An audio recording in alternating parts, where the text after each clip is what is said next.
মধ্যপ্রাচ্য জুড়ে যখন যুদ্ধের লেলিহান শিখা জ্বলছে, তখন ভারতের অবস্থান নিয়ে বিশ্বজুড়ে যে জল্পনা চলছিল তার অবসান ঘটল।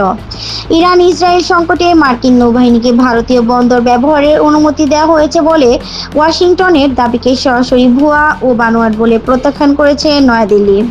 সম্প্রতি যুক্তরাষ্ট্রের সাবেক প্রতিরক্ষা সচিবের উপদেষ্টা Douglas Macgregor One America News নেটওয়ার্কে এক সাক্ষাৎকারে দাবি করেছিলেন যে ইরানের বিরুদ্ধে চলমান সামরিক অভিযানে মার্কিন নৌবাহিনীর জাহাজগুলো ভারতীয় বন্দর ব্যবহারের সুবিধা পাচ্ছে। এই দাবি ছড়িয়ে পড়ার পরপরই ভারতের পররাষ্ট্র মন্ত্রণালয় এক কড়া বিবৃতিতে জানায়, যুক্তরাষ্ট্রের গণমাধ্যমে করা এই দাবি সম্পূর্ণ মিথ্যা এবং ভিত্তিহীন।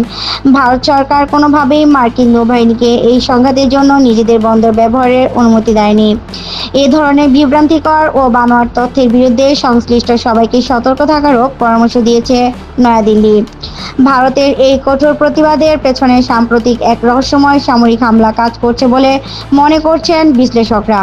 শ্রীলঙ্কা উপকূলের কাছে একটি ইরানি যুদ্ধজাহাজে মার্কিন সাবমেরিন হামলা চালিয়েছে বলে খবর পাওয়া গেছে।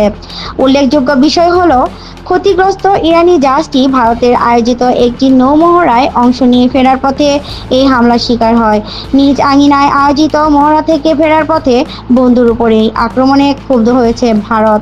গত 28 ফেব্রুয়ারি ইসরায়েল ও যুক্তরাষ্ট্রে যৌথভাবে ইরানে হামলার পর পুরো মধ্যপ্রাচ্য যখন রণক্ষেত্রে পরিণত হয়েছে, তখন ভারত বড় ধরনের চাপে ছিল। একদিকে দীর্ঘদিনের মিত্র ইরান, অন্যদিকে শক্তিশালী অংশীদার যুক্তরাষ্ট্র ও ইসরায়েল।